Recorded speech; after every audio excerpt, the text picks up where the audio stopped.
जय गुरुदेव students and very good morning. बच्चों, आज हम लोग हिंदी में पाठ 2 पढ़ेंगे। हर हर गंगे। गंगा जी सबसे पवित्र नदी है हमारे देश की। और हमारे जबलपुर में कौन सी नदी बहती है? नर्मदा नदी, है ना। गंगा हमारी पवित्र नदी है। गंगा जल में अद्भुत गुण होते हैं। गंगा में रोज़ हजारों व्यक्ति स्नान करते हैं, पर भारत के करोड़ों लोग कुंभ पर्व के अवसर पर इसमें स्नान करके अपना सौभाग्य मानते हैं। यह दुख की बात है कि हमने ही इस पवित्र नदी को आज दूषित कर दिया है। दूषित मतलब गंदा कर दिया है। अब इस लेसन में जितने भी शब्द आए हैं, कठिन शब्द, उसके अर्थ हम लोग पहले जानेंगे, ठीक है, जिससे इस लेसन को पढ़ने में आसानी हो और समझने में आसानी हो। ठीक है। पहला शब्द है अद्भुत। अद्भुत का मीनिंग क्या होता है? अनोखी। अद्भुत, अनोखी। पुराण हिंदुस्तानों के पवित्र ग्रंथ। हिंदुस्तानों के पवित्र ग्रंथ है। वंशज वंश के। वंशज वंश के। भूलोक पृथ्वी। भूलोक पृथ्वी। उद्गम निकास, जहाँ से निकलता है। उद्गम निकास, जहाँ से निकलता है। अस्थियाँ हड्डियाँ। अस्थियाँ हड्डियाँ। आजीविका रोजी। आजीविका रोजी, जीने के लिए जो हम लोग कमाते हैं, है ना। यातायात आना जाना। यातायात आना जाना। आविष्कार खोज। आविष्कार खोज। प्रेरित, प्रेरणा दिया हुआ। प्रेरित, प्रेरणा दिया हुआ। तरुण जवान। तरुण जवान। इसको याद करना है, सिर्फ लिख के नहीं छोड़ देना आपको, इसको अच्छे से याद करना है। अद्भुत, अनोखी। पुराण हिंदुस्तानों के पवित्र ग्रंथ। वंशज वंश के। भूलोक पृथ्वी। उद्गम निकास। अस्थियाँ हड्डियाँ।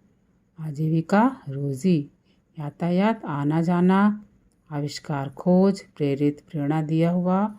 तरुण जवान। ठीक है, इसको याद करना है। आपका होमवर्क है, मैं आपको कॉपी भेजूँगी, एक पिक भेजती हूँ, आप इसको लिखिए।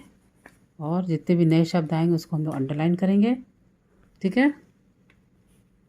तो भी हमने क्या पढ़ा? हर हर गंगे। गंगा हमारे यहाँ देश की सबसे पवित्र नदी है। गंगा हमारी पवित्र नदी है। गंगा जल में अद्भुत गुण हैं। गंगा में रोज़ हजारों लोग स्नान करते हैं, है ना। सुना होगा ना, नर्मदा स्नान करने जाते हैं, गंगा स्नान करने जाते हैं। पर भारत के करोड़ों लोग कुंभ पर्व के अवसर पर इसमें स्नान करते हैं और अपना सौभाग्य मानते हैं। वो दुख की बात है कि इसी पानी को हम लोग गंदा कर रहे हैं। इसके पानी को? गंगा के पानी को। गंगा जल जो हम लोग पवित्र मानते थे, उसी को हम लोग दूषित कर रहे हैं। नाले के पानी, कहीं कहीं कचरा, कहीं कुछ गंदा गंदा फेंकते रहते हैं उसमें, है ना। चलिए आज देखते हैं। गंगा भारत की ही नहीं, दुनिया की सबसे अद्भुत नदी है। गंगा जल का प्रताप अनोखा है। रेफ्रिजरेटर में रखा हुआ पानी भी कुछ दिनों में सब बिगड़ जाता है, किंतु गंगा जल बंद बोतल में रखा हुआ भी कई कई महीनों तक नहीं सड़ता। मालूम है ना आपको? गंगा जल आपके दादा दादी नाना नानी रखते होंगे, मम्मी बुलाती होंगी, है ना, एक कैन में रख देती होंगी, जो सालों रहता है, लेकिन इसमें कीड़े नहीं पड़ते, है ना। लेकिन हम लोग फ्रिज में अगर रखते हैं तो ख़राब हो जाता पानी, है ना। इसके इस विशेष गुण को देखकर दुनिया के लोग हैरान हैं। गंगा का उद्गम हिमालय की 5,850 मीटर ऊंची चोटी गोमुख गंगोत्री से हुआ है। ठीक है, पहले यहाँ प्रताप में अंडरलाइन कर देना, पहला वर्ड है, फिर गोमुख दूसरा वर्ड है, ठीक है। पुराणों में गंगा को महाराज जाहनु की पुत्री कहा गया है, इसलिए इसका नाम जाह्नवी पड़ा। कहते हैं कि किसी ऋषि के श्राप से महाराज सगर के 100 पुत्रों का नाश हो गया था। सगर के वंशज भगीरथ ने कठिन तपस्या करके विष्णु को प्रसन्न किया और गंगा को भूलोक अंडरलाइन करेगा, में भेजने की प्रार्थना की। इसी कथा के कारण गंगा को भगीरथ भी कहा जाता है, क्योंकि भगीरथ जी यहाँ पर तपस्या करके भूलोक पे ले आए थे, इनको भगीरथ भी कहते हैं, ठीक है। गंगोत्री से निकलकर गंगा हिमालय के पर्वतीय क्षेत्र में सैकड़ों किलोमीटर बहती है। बाद में यह ऋषिकेश के पास मैदान में उतरती है। गंगा के किनारे अनेक तीर्थ स्थान हैं। इनमें हरिद्वार, प्रयागराज और काशी सबसे अधिक प्रसिद्ध है। गंगा का उद्गम मतलब जहाँ से निकली है, स्थान गंगोत्री है। इसमें हरिद्वार, प्रयाग और काशी सबसे अधिक प्रसिद्ध हैं। गंगा का उद्गम स्थान कहाँ पर है? गंगोत्री। तो महापूर्ण धाम है गंगोत्री, जो है महापूर्ण धाम है, इसको अंडरलाइन करिएगा। जहाँ यह सागर में जाकर मिलती है, वो गंगा सागर भी महातीर्थ है ना। सारे तीर्थ बार बार, गंगा सागर एक बार सुना होगा आपने बड़े लोगों के मुँह से। तो आप महापुराण और महातीर्थ दोनों को अंडरलाइन करेंगे। हरिद्वार और प्रयागराज में कुंभ और अर्ध कुंभ के मेले लगते हैं। उसमें इन स्थानों पर लाखों की संख्या में देश भर के लोग इकट्ठे होते हैं। ऐसे अवसरों पर देश भर के हिंदुओं की अनेकता में एकता के दर्शन होते हैं। वैसे भी हर रोज़ तीज त्यौहार पर गंगा के पवित्र जल में स्नान करने के लिए लाखों लोगों की भीड़ जमा होती है ना। जाते हैं ना हम लोग गंगा स्नान करने। गंगा जहाँ एक पवित्र नदी है, वहीं उसकी पवित्रता बहुत से लोगों की आजीविका का साधन भी है। मतलब उनके जीवित रहने के लिए जो कमाते हैं खाते हैं, उसका भी साधन है।